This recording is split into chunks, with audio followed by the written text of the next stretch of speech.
Hi everyone, I'm Josiewose and it's time for us to read Disney Frozen Let It Go. Now this is the third book in a series of 3 called Frozen Northern Lights. Make sure you check out the other 2 videos if you haven't already. Here we go.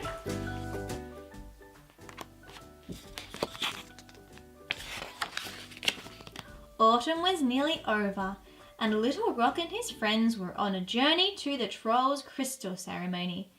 Each year, the leader of the Trolls, Grand Pabbie, honours all of the young trolls. Little Rock couldn't wait to get there. But to be part of the ceremony, Little Rock had to prove himself by finding Grand Pabbie and earning his tracking crystal. Elsa, Anna, Kristoff and Olaf had promised to help their little friend find his leader. "I bet there is a great clue just around the bend," Kristoff said. Little Rock smiled. "Let's get tracking." Little Rock hunted for clues as the group headed up the mountain. Suddenly, he noticed a funny-looking bump under the snow. He quickly dug down deep. "Look," he said, popping up with an axe and a rope. "So that's where they were," Kristoff said. He had lost his axe and rope last spring. "I tracked some important stuff," said Little Rock. "You found some important stuff," said Kristoff, placing the items into Sven's saddlebag. "That's not tracking, remember?" Little Rock nodded. He had made the same mistake before. Tracking was a difficult skill, but Little Rock needed to work it out. Otherwise, his tracking crystal would never glow. "But you did show inventive thinking," said Anna, "and that's one of the rules of tracking, right?" "Yes," Little Rock answered, "along with fearlessness and observation." Kristoff smiled. "Would you like to hear a story about how I was inventive back when I was young?" Little Rock nodded again. So, as they began hiking, Kristoff started his story. "When I was a child, Sven and I were out harvesting ice one night. The northern lights were very bright, and they were reflecting on the surface of the frozen lake. Sven was going crazy trying to catch the reflections. He carried on chasing them for a while until he finally caught one." Kristoff paused before adding, "with his tongue." Sven groaned in embarrassment while everyone else giggled at the story. He was completely stuck. "So I tried pulling him and pushing him, but nothing worked. His tongue just stretched and stretched. I reached for my ice pick, but he didn't like that idea. I had to come up with a better idea. I had to be inventive. So I grabbed a teeny tiny ice pick instead," Kristoff grinned, "and I chipped away at the ice very gently, all around his tongue, until a little circle popped out. Sven pulled the ice into his mouth and it melted. Then he was free." "Yay!" said Olaf. "Sven gave me a big, icy, cold lick, and we sat there staring up at the colourful lights in the sky." Little Rock laughed. "This is such a great story about the Northern Lights," he said. He wished he had a good story to share. Suddenly, the friends spotted a trail of footprints that curved around the mountain. They followed the trail until they came to the base of a giant waterfall. There, Anna spotted a mossy cloak. Everyone agreed it was Grand Pabbie's. "He must have dropped it as he climbed the cliff," said Elsa. They gazed up, wondering how they would do the same. Sven put his tongue in the rushing water. Then he did it again. Kristoff instantly understood. "He's saying that Elsa should freeze the waterfall," he explained. "Remember the story?" "What an inventive idea, Sven," said Little Rock. Elsa waved her arms and the roaring water froze solid. "Now we can climb," said Kristoff. Kristoff handed Anna spikes for her shoes and an ice axe. I've always wanted to climb a frozen waterfall, she said. With their gear in place, Anna and Kristoff began to scale the waterfall, digging their spikes into the ice. Be careful, Anna, said Elsa. I can do this, said Anna, striking the ice with her axe and pulling herself up.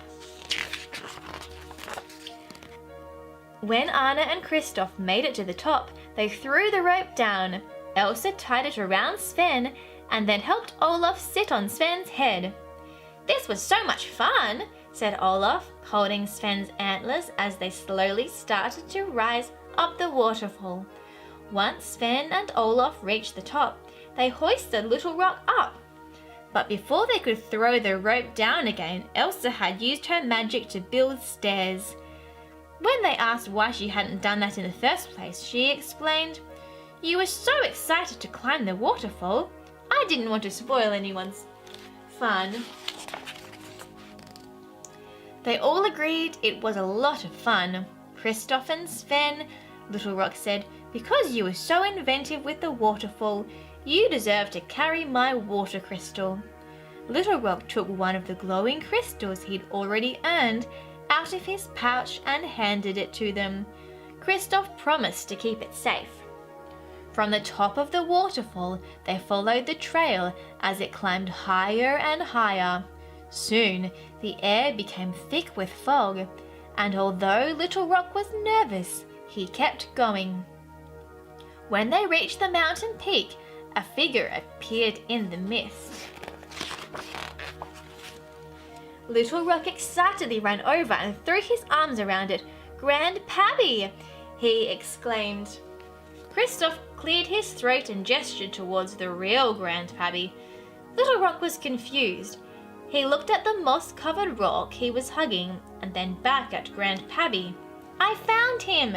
he exclaimed, running towards Grand Pabbie and giving him a giant hug. "I tracked you!" "Hello, Little Rock," said the kindly old troll. Little Rock anxiously pulled out his tracking crystal and his face fell. It was still dull. "I bet there's just something wrong with the crystal," Kristoff said. "Yes, there must be something wrong," agreed Anna. "No, that's not it," sighed Little Rock. "I have something to say. I am just not very good at tracking." Little Rock held up the dull crystal and sighed. Then he explained that he would never have found Grand Pabbie without his friends. "If anyone here has earned a tracking crystal, it's all of you, not me. I needed you, my friends, to get here." Suddenly, Little Rock's tracking crystal started to glow. "Look," said Anna, pointing at the shimmering crystal. "But I didn't earn it," said Little Rock. Grand Pabbie nodded. "Actually, you did. You worked out what it takes to be a good tracker." For Little Rock, that meant understanding that he needed help from his friends. And that realization made the crystal glow. Just then, the other young trolls came out of hiding, cheering, "Hooray for Little Rock!" Grand Pabbie and the trolls had been waiting for Little Rock to find them and earn his final crystal.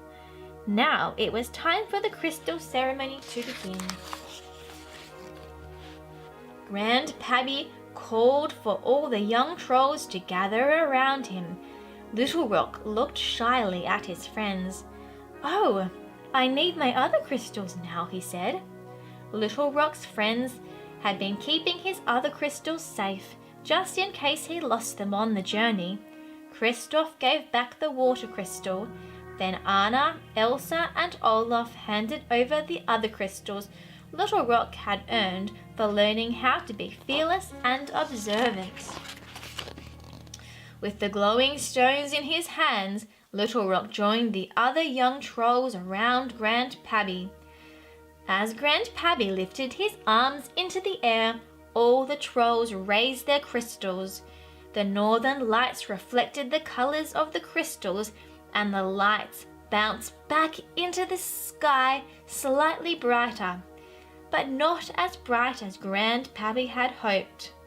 "Mind if I try something?" Elsa asked. Elsa waved her arms and her magic curled into the sky, creating a giant snowflake.